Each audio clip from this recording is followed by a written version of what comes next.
Olá pessoal, para vocês que me seguem aqui no canal, né? Hoje eu deixei um material para os meninos do consultor do processo legislativo, e essa dica é para consultor do processo legislativo na terceira fase, né? A gente está finalizando os cursos da LMG na terceira fase, dando andamento, e tudo exige, né, que você tenha um olhar muito estratégico para o que você está fazendo. Então, por exemplo, quando a gente se debruçou para tentar entender as questões de consultor do processo, né, ficou muito claro para mim, para minha equipe de formuladores, qual era a questão que estava em jogo da formulação das questões de interpretação, tá, pessoal? Interpretação do processo. Por enquanto, essa dica aqui desse vídeo vai tratar desse aspecto. Por isso que a gente não faz material a toque de caixa, porque se a gente fizer, a gente formula uma questão, por exemplo, de interpretação do regimento, uma questão muito simplória. E não é assim. Por exemplo, o que a gente percebeu? A gente percebeu que a FUMARC, ela joga para o consultor do processo a mesma característica que acontece, por exemplo, nas questões de ordem. Quando os deputados questionam alguma coisa em relação, eles têm alguma dúvida em relação ao regimento. E essas dúvidas, o que vai acontecer com elas? Elas pegam duas grandes áreas, que é a questão da competência,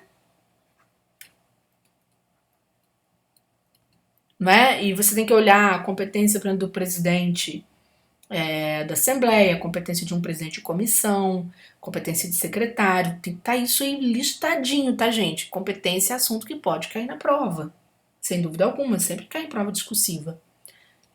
E a outra é a simetria. Como assim?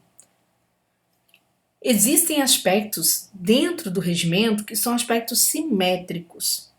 É claro que dentro dessa simetria, essa simetria vai produzir um regramento, né? A gente chama desse jeito aqui mesmo, tá? A regra geral de forma redundante mesmo.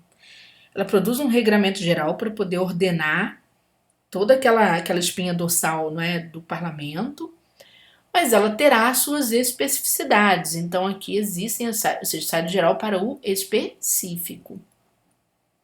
Então sempre que você for estudar, você tem que partir para esses dois lados. Estudar as competências, não é? E estudar os aspectos simétricos. O que são aspectos simétricos? Por exemplo, a banca pode te cobrar, não é? Diferenças que existem entre uma reunião da Assembleia e uma reunião da comissão, por uma reunião extraordinária. Aspectos ligados à convocação, por exemplo, tá? Que a gente vê aqui no exemplo do nosso curso, por exemplo. E de forma, quando você começa a estudar dessa forma, você não decora tanto. Você começa a dar um pouco mais de corporificação, né, para o processo legislativo. Se você começar a ter essa visão do que eu preciso estudar que tem elementos próximos, né, proximidade de nomenclatura principalmente, e aí eu vou observar as especificidades a depender da instituição dentro do legislativo, né? Será que é a Assembleia? Será que, né, é uma casa temática? Então, como é que é a especificidade? Qual é o papel da Assembleia? Eu entendo, é um papel político, então ela tem uma representação mais ampla. Por exemplo, um deputado aqui, um único deputado, ele pode requerer, não é, a convocação de uma reunião extraordinária. Ele pode requerer, mas esse único deputado não pode numa reunião de comissão. Tá? Numa comissão já não tem esse poder. Por quê? Porque a comissão é um corpo técnico. Entendeu? Quem vai requerer aqui é a maioria, né, que vai requerer para que o presidente da comissão possa fazer essa convocação extraordinária, tá? De reunião extraordinária. Então, quando você tem esse olhar para o regimento, te facilita. Você olha o regimento de forma mais esquemática, entendendo o que é político e o que é técnico, porque a formulação de lei vai exigir isso, vai exigir o elemento político, não é? Você pega por exemplo, o trâmite de uma reunião da Assembleia é sempre mais completo, porque você tem uma fase de debate mais incisiva. Já na comissão, essa fase de debates é mais contida, ela é mais técnica. Ela tem que se ater ali à apreciação daquele objeto, né? Que está sendo trazido para a comissão temática. Entendeu? Então sempre tem esse olhar separando as coisas, né? No curso a gente está explicando bem isso, como é que eu enxergo o regimento, de modo que eu não decore, mas de modo que eu tenha uma cabeça de consultor. Porque se eu não tiver cabeça de consultor do processo legislativo, eu não entro, fica difícil. Né? Até contei para os alunos a história da Receita Federal recentemente, né? Que os alunos, alguns candidatos na fase recursal, por exemplo, vieram me procurar para recurso. E aí eu sempre libero 10 vagas, e dessa vez eu liberei 10 vagas, mas fiquei com pouquíssimos recursos. Por quê? Porque era uma questão de competência. Então os alunos não tinham noção da separação de poderes. A questão perguntava a quem cabia a competência de recorrer judicialmente em relação a uma cobrança de um tributo. Então muitos alunos falaram, a competência da Receita Federal. Mas a Receita Federal não é judiciário, não é membro do judiciário, a Receita Federal é executivo. Né? Isso estava errado. Porque lá falou, competência para recorrer judicialmente. Não, perdão, para cobrar judicialmente. Né? Então ali você tem que observar que há momentos também no seu regimento que vai haver, né, aso ali para o poder executivo, há momentos que o governador participa, convocação de uma sessão extraordinária, por exemplo.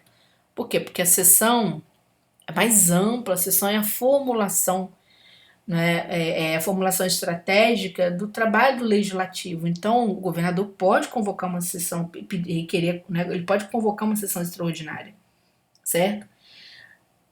Agora, ele não pode nem requerer, nem convocar, por exemplo, uma reunião da Assembleia nem das comissões. Por quê? Reunião já faz operacional o dia a dia da Assembleia, o parlamento funcionando. Né? Você tem a parte, né, judicante também, a parte judicial da Assembleia, que é a Comissão Parlamentar de Inquérito, ela é uma parte processual da Assembleia.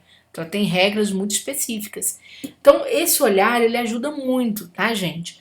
Para nosso começo de conversa, ajuda muito. E a outra dica que eu vou te dar para você exatamente ter esse olhar, quando você pegar o regimento, em vez de ficar decorando o regimento, vá para a parte final, que é a parte de assuntos. Porque a parte de assuntos trabalha com temas. Então eles pegam, por exemplo, assunto prazo. Vem todos os artigos que vão tratar de prazo, porque é assim que a FUMARC vai elaborar a questão. Ela vai pegar um assunto e vai perguntar esse assunto de diversas formas. E você tem que saber, como um bom consultor do processo legislativo, né, como se dão estes prazos, tá? Dentro daquelas perguntas que foram formuladas para você, tá bom? Então esse é o primeiro dado de uma leitura. E lembrando que é sempre uma interpretação. Por exemplo, aqui a gente tem uma questão que a gente trouxe para os meninos, né, um exemplo de questão. Por que é interpretativo? Né? A banca de perguntas sobre efeitos de um parecer. O regimento não traz esses efeitos, mas você tem que entender o que acontece com os pareceres, né, geralmente.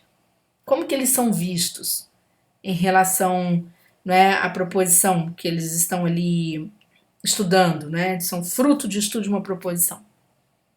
Então, eles são opinativos. Em que situação eles são opinativos? Numa comissão temática, eles são opinativos, quando a comissão não dá conta de fechar aquela proposição, então vai a plenário, tem um caráter opinativo. Mas eles também podem ter caráter decisório, né, ou conclusivo na comissão, porque as comissões, boa parte das leis são aprovadas nas próprias comissões temáticas, né? Pode ter um caráter determinativo, sim, por exemplo, a CCJ tem o poder de parar uma tramitação por meio de um parecer. Quando ela olha que aquilo não é constitucional, ela vai lá e para, tá bom? Então, esse olhar, se você tiver esse olhar, né, fica muito mais fácil você entender, muito mais fácil você produzir. É uma série de outras dicas, tá? Se quiser estudar conosco, embaixo desse vídeo, a gente tem exatamente o link para estudar, 15% de desconto, tá certo? Não estudando conosco, você que nos siga no canal, curta nossos vídeos, para que você possa ser notificado quando eu trouxer mais uma dica importante para vocês, tá bom?